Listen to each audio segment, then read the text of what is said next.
down in the Now I know y'all be loving this shit What you right know here. about rolling? What you gonna do? Rolling. What you gonna do now? Down in the rolling. Welcome to the Man United stream. Hope you're doing well. It's Sunday morning and have we got a great show for you today. Today's a cracking show. I've got lots and lots to talk about. Was I live yesterday? I wasn't live yesterday. It feels like such a long time has passed since last time I did a live show, even though it's not been long. It's not been long. It just seems like it has because United are not involved in any football anymore. All week we've got another week to go until next Sunday, 2 o'clock kickoff at Old Trafford. I'll be there at Old Trafford watching Man United against Aston Villa. It's going to be a great match and we're hoping that United can get back to winning ways after putting in, I'd say, a poor performance against Newcastle. 10 men Newcastle. We saw them get absolutely destroyed yesterday by City. Maybe they were tired from the week antics against United. I think United coming to St James's Park is like a big title match, right? It is a huge match for the Geordies up there, and of course they gave it their all. And emotionally, I think they were probably just emotionally exhausted. But anyway, forget all that. Let's look to the future. Let's look at the positives, which is United have still had a very good run under Michael Carrick. He's been very, very good. I mean, if someone had told us prior to Michael Carrick coming in that this was going to be his record, would you take it or leave it? Of course you would have taken it with hands down. I mean, there was no choice but to take that kind of... I mean, we would have been over the moon if any manager had come in and given us these wins. I mean, let me actually show you the record before I go anywhere else, because I was thinking, no way can fans complain about this. No way can we say that this has not been a great start to Michael Carrick's future or career as manager, interim manager.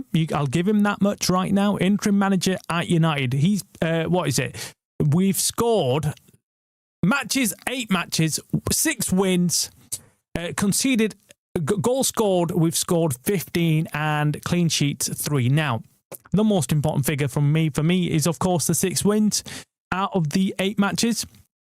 Of course, we know one was a draw against West Ham, and then our first loss in them 8 matches came away from home at St James's Park, a place where we've not won since 2019, I believe. 2009.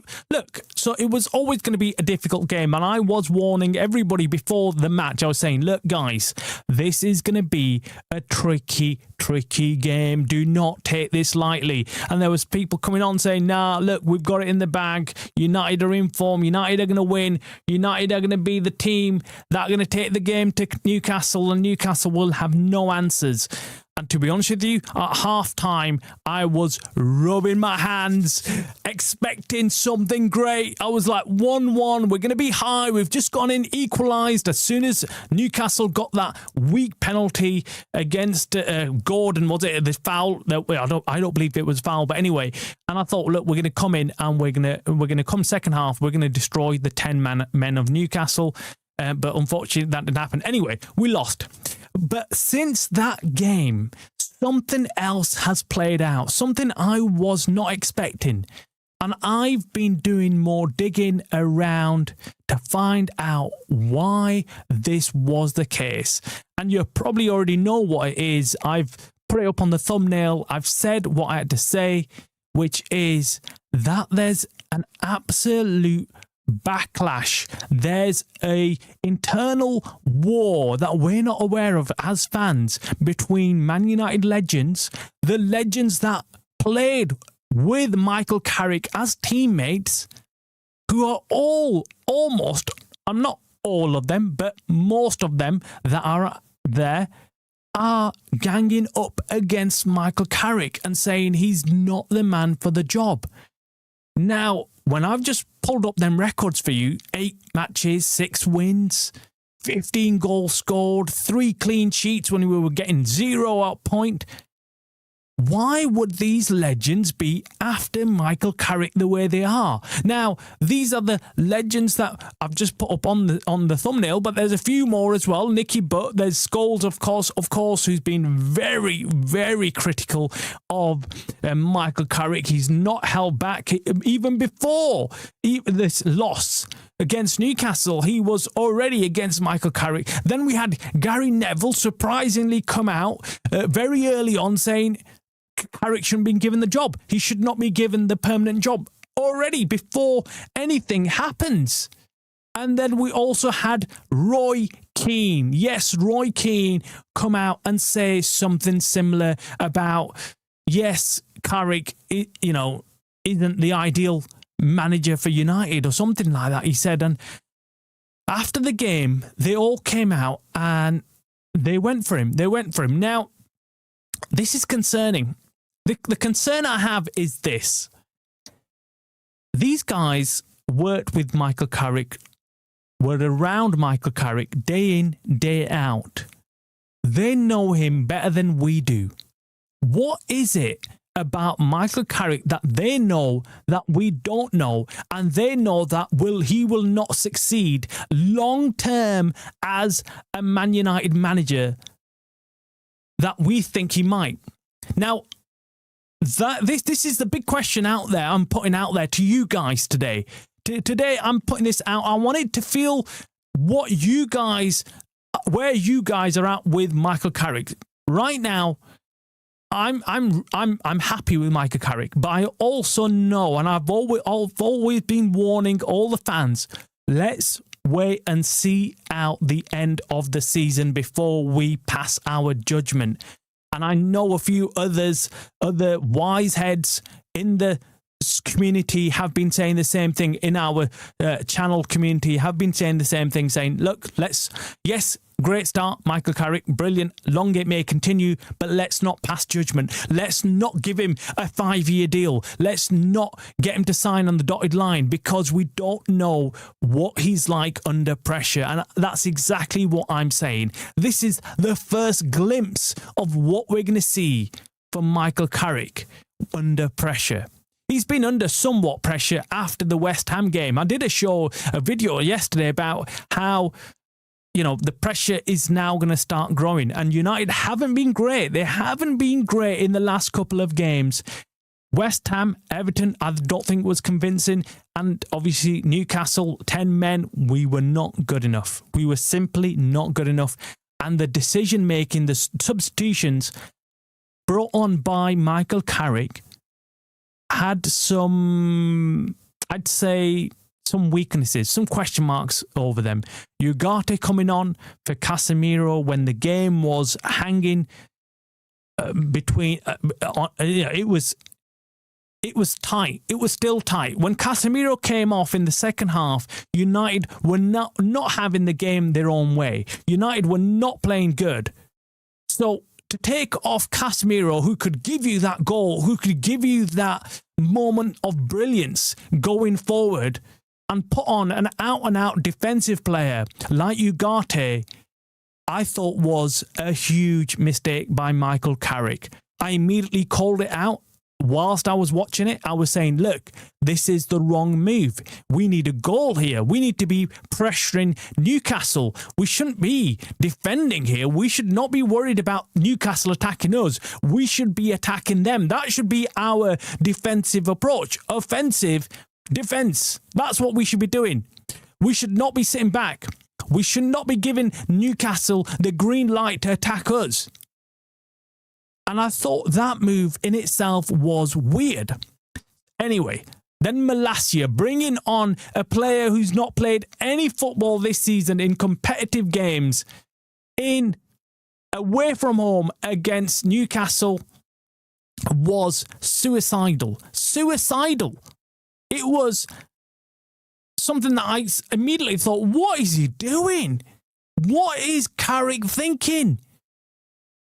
So look, question marks were raised, and I look at managers not when things are going good, when things are going bad. That's when you find, and that's when you see what a manager is made of and whether he is capable of carrying the team.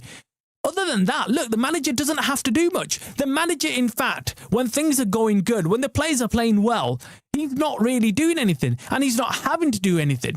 So you can't judge him on that. You can't judge him when players are doing the work on the pitch. To some extent, yes, he sets them up tactically, he gives them instructions, but most of the job is done and most of the credit should be given to the players. At least 60 to 70% of the credit when the team's playing well is down to the players. But when things are not going well, and the manager is then called into question and he has to make those pivotal decisions, that's when you give the credit to the manager. So against Newcastle, when we were 1-1, things were not going to plan. We were really not penetrating the Newcastle defence. That's when Carrick had to make his big calls. That's when the manager was called to do his job. And I'm going to say it out loud. He failed. He failed in bringing on the right players. He failed in making the right changes. Some, of course, were forced, like the Mazraoui injury. But overall, that's when the manager had to come out and bring out his ability and showcase what he's made of as a manager. And he failed. That was his first big test. That was his first big test for Michael Carrick, and I've been saying it to you for some time. This is going to be a point where we're going to find out whether Carrick is good enough for the long-term job. And unfortunately, his first test he's failed at. Now, the next test is the next game against Aston Villa. Can he pick up this team and make them go again? Can he get them to produce football like they did against City and against Arsenal? That's the other big test after, I'd say, a painful loss against Newcastle, 10-men Newcastle. It was embarrassing. It should have been embarrassing for the players. Whether they take it on as an embarrassment or not, I'm not quite sure. However, coming back to his criticism of the legends. Now, at first point, when I saw the tweet, or was it a tweet, or it was an Instagram post by Scholes. Let me bring it up because it was an interesting one. Here it is. So Paul, immediately after the game, Paul Scholes put out this message on Instagram saying Michael has definitely got something special about him. ... Because United have been crap last 4 games. Good night. And then he says, love Tonali. Now, I'm going to say something controversial, and I said it after the match and to reaction to this, and I said, look, I don't disagree with most of what Scholes has said.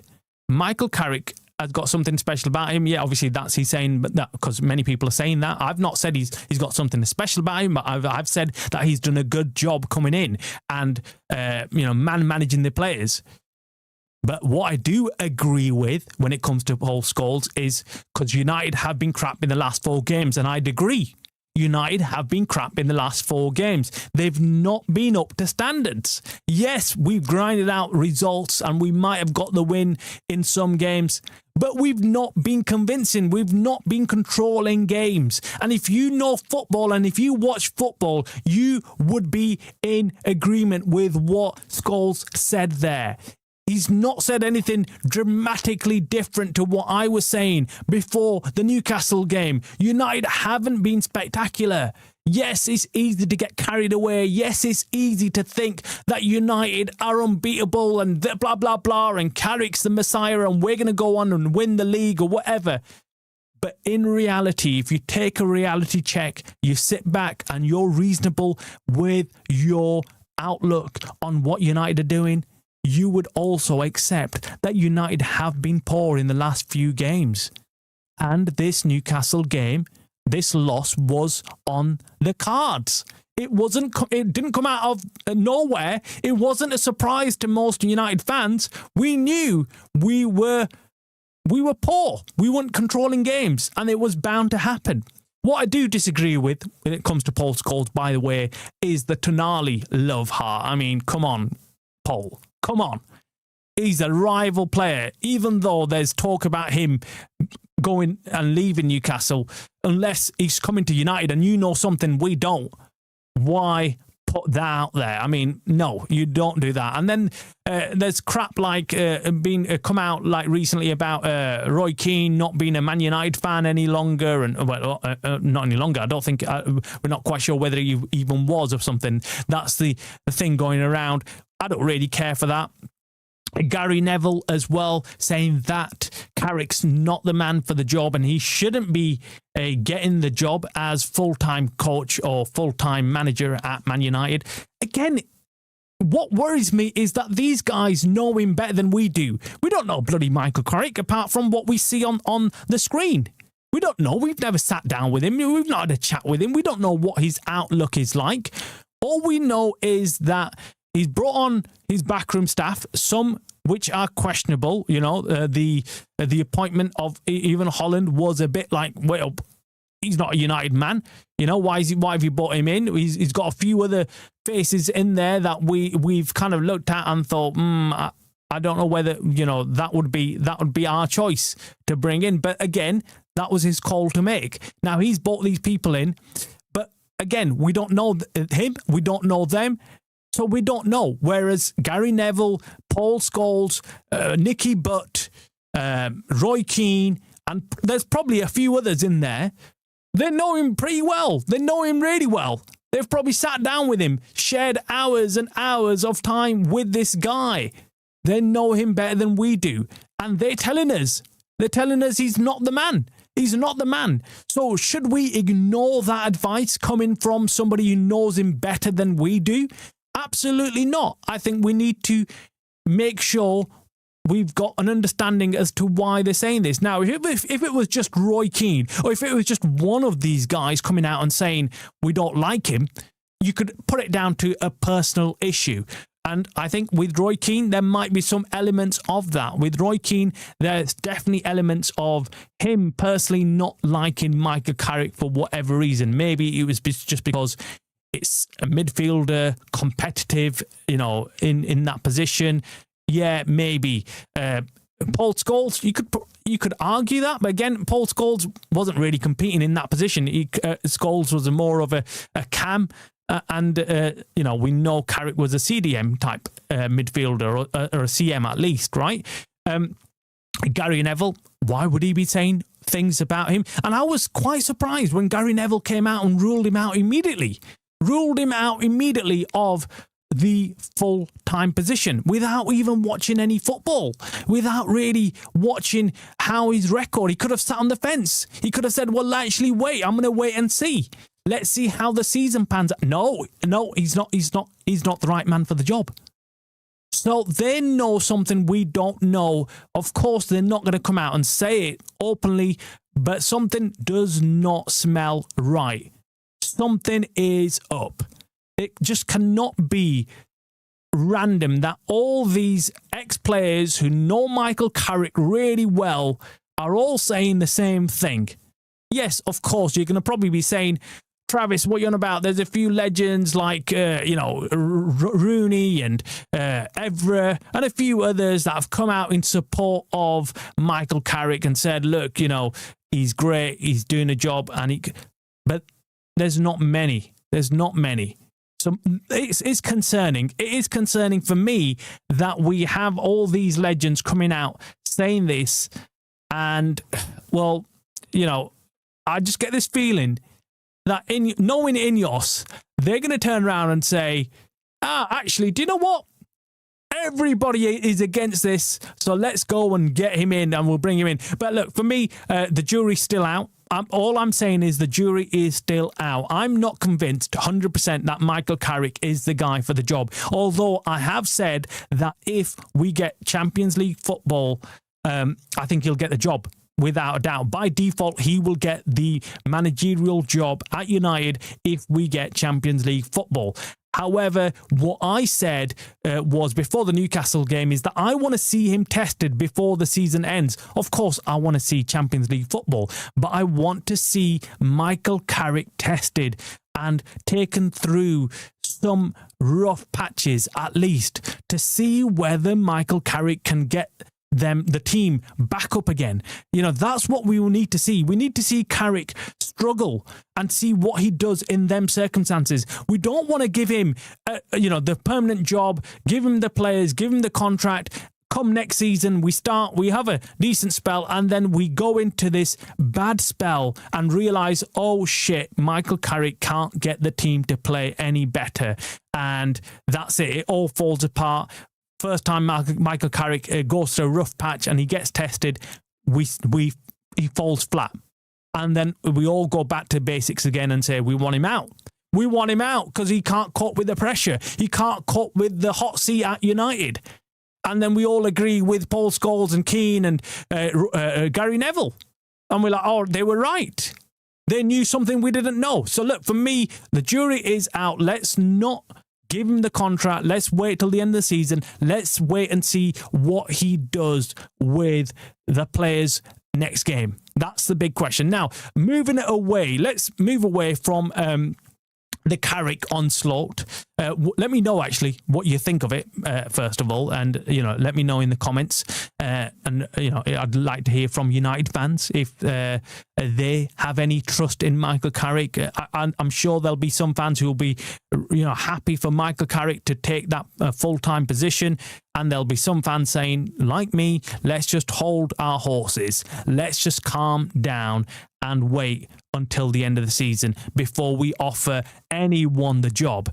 For me personally, if there's someone like Enrique available, because the rumours are still not going away, Enrique still hasn't signed his contract for PSG, hasn't confirmed that he's going to be staying on. And if that is the case, and he's available, I'm gonna have to say it. I would go with Enrique, no matter what Carrick does. Even if we qualify for Champions League, I would still go with Enrique if he's available and willing to join United. Personally, that would be my opinion. Let me know if I'm wrong, or let me know if you disagree. I can't be wrong, can I? It's just my opinion. And you can't say I'm wrong because you don't know. You don't know what the future holds. Enrique might turn up and he might transform United. He might not. But we could say the same about Carrick. We could say that Carrick could go into next season and the players might say, actually, we've had enough of him right now and that's it. Let's go. Let's down tools again. It just all goes down to players, doesn't it? It all boils down to players and what signings we make, who we bring in, who we don't. And now, talking about signings, we've got lots and lots of transfer news. Lots coming out, but you have to pick and choose because most of it's full of shit, right? Most of the transfer news is, everyone and their cat that's been linked to United because that's the way it is. United, everybody knows, needs to strengthen their squad. And of course, when everybody knows that, the rumour mill goes into hyperdrive. It goes into hyperdrive. And, of course, everyone's linked to him. Everyone's linked to Man United. And these are some of the names. PSG, Barcola, Diomande, Rodriguez, Godu, Ndie. The names go on and on. And these are particularly the wingers that United are looking at. And the reason why the rumour mill has gone absolutely crazy on wingers is because Michael Carrick himself came out in a recent presser and said that we will be looking to sign a winger in the summer. So that's kind of, that's sent it all crazy because everyone's like, oh my God. So Michael Carrick does know what's going on. So he is taking part in some kind of discussion about future signings and we're going to get a new winger. I think that, look, it was obvious that was going to happen. Michael Carrick needs wingers in his team. He would have loved someone like Semenyo. Of course, Semenyo, we didn't get Semenyo, and hence why he started playing Dogu in that left wing position. He was doing well. He's had a really good start. unfortunately got injured, so he's probably going to be back next month. But still, in the long term, I don't think they see Dogu as that left wing position option. I don't think they see him as a long-term player there. I still think they prefer him in that left back position from what I'm hearing from sources, and hence why they're looking for a long-term position for a new left winger. And those are the names that we've just mentioned are being linked. I think look, it could be anyone. It could be any one of those. Let's just wait and see. One other player that United have been heavily linked with is Elliot Anderson, of course, and he played really well against Man City on the week on Wednesday, and it's no shock to me that Arsenal are in for Elliot Anderson. And that's the rumour going around. That's the reports that Arsenal are making moves for Elliot Anderson. I've been saying it for some time. I said it to you guys. I've warned you guys. I hate being wrong. But what can I do? I'm just a flipping genius, right? And I've been saying, look, Elliot Anderson is not just simply going to be targeted by Man City. We haven't got Man City to just compete against. We've got other clubs also interested. I'm hearing from sources close to Liverpool that they are really keen on signing Elliot Anderson. They see him as the next Gerrard, right? Now, that is high praise. And I also had heard from Arsenal sources that Arsenal were also looking at him thinking, if we get this guy, we will be unstoppable. Him and Declan Rice, I mean, yeah, they'll shut up shop. The club believe Rice and Anderson can dominate English football in the years to come. Zubimendi and his family will review their position in the summer. Moving back to Spain is not out of the question. Look, Zubimendi's done good for Arsenal. I think he's done well. But, yeah, it always takes some kind of...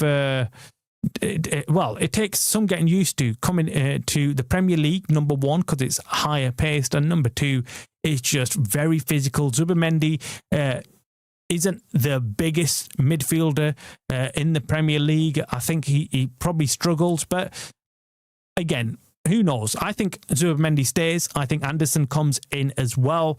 I think they'll have more options in that midfield, and that's what they like. And most clubs in the Premier League who can afford to sign Elliot Anderson are going to make that offer to sign him.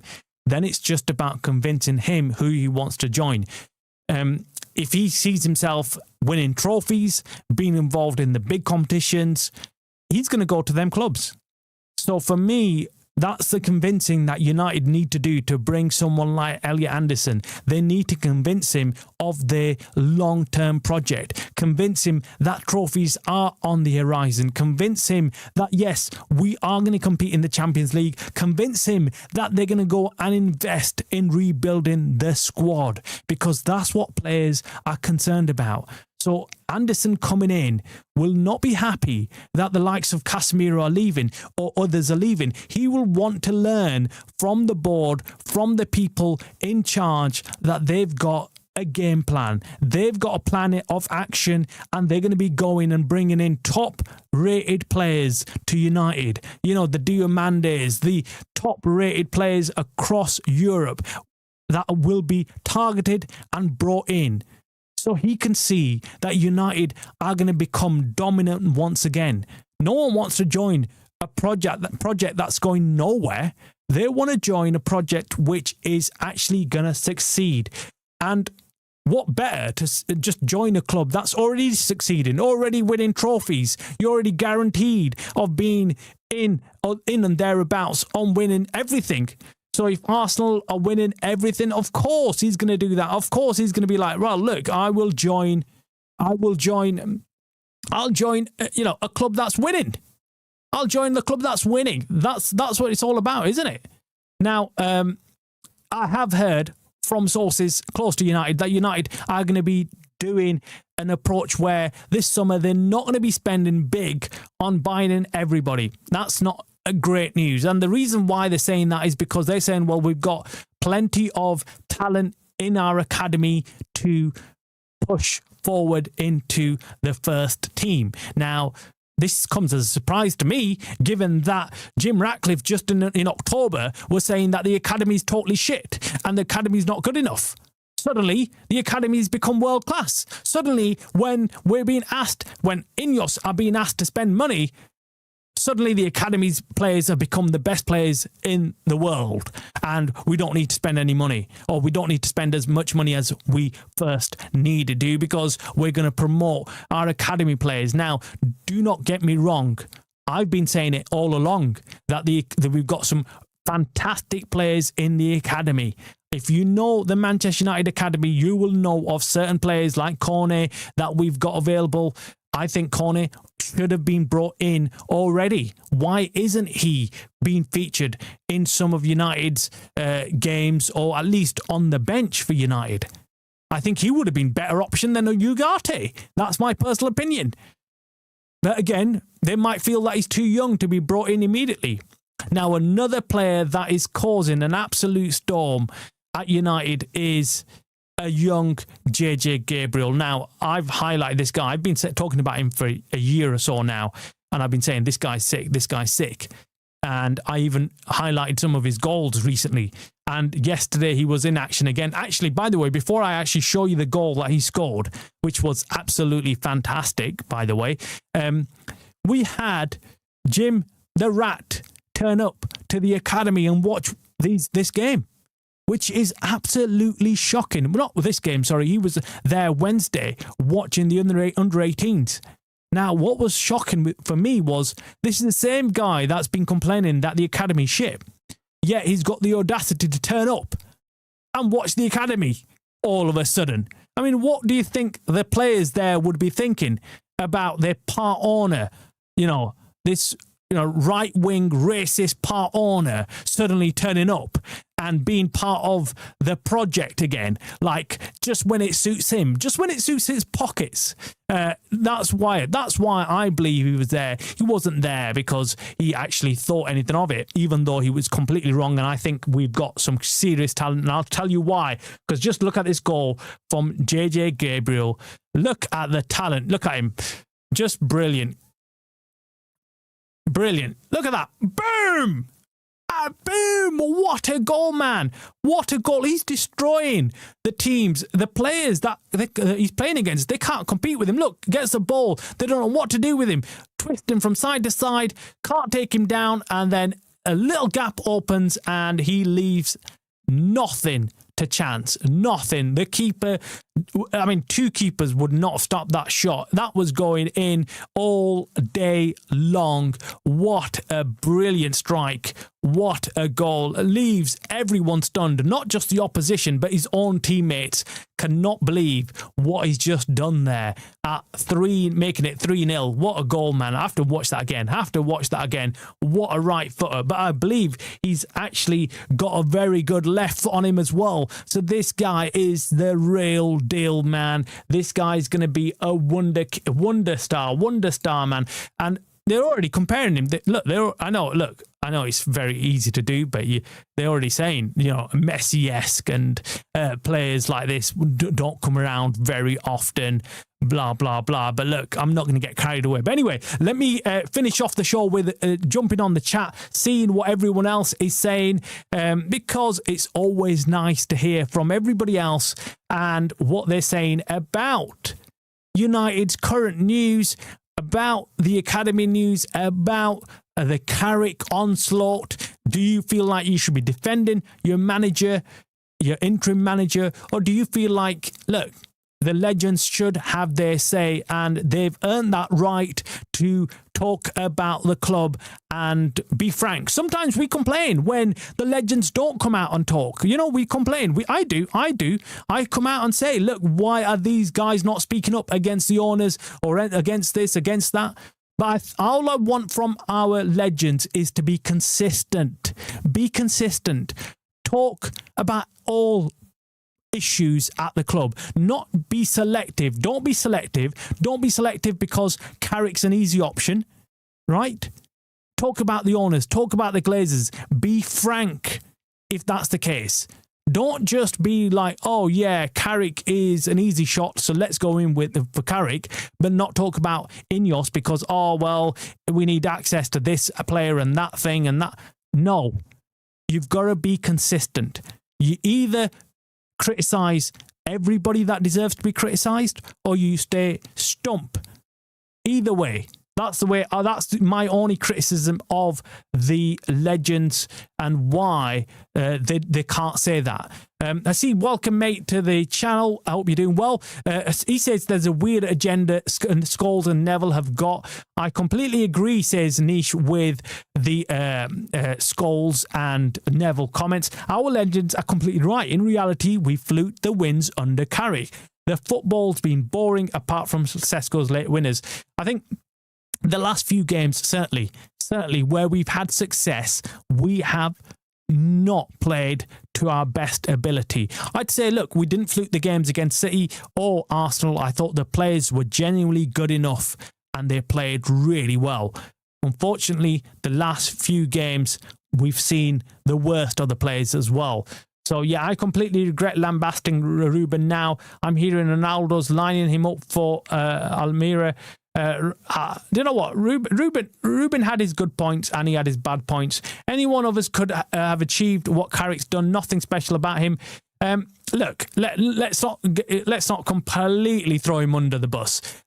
I think he did brilliantly coming in, but a lot of the credit has to also go down to the players for pulling out performances like what they did against City, against Arsenal, because of course they're doing the work.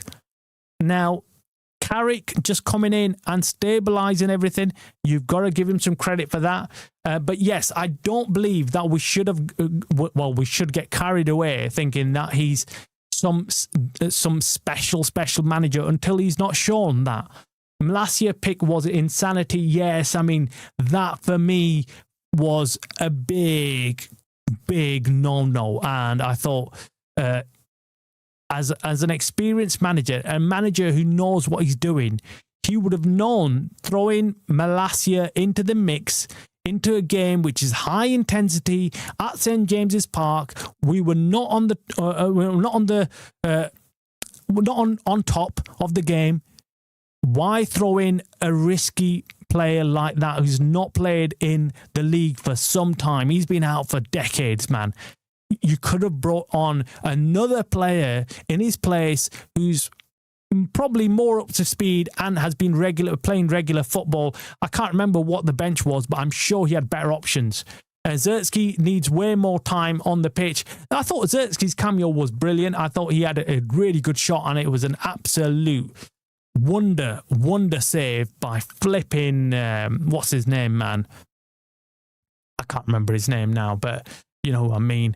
Flipping Ramsdale, innit? Ramsdale for ex-Arsenal keeper. I mean, why does everyone turn into world-class players against United? I have no idea. This guy can't save anything.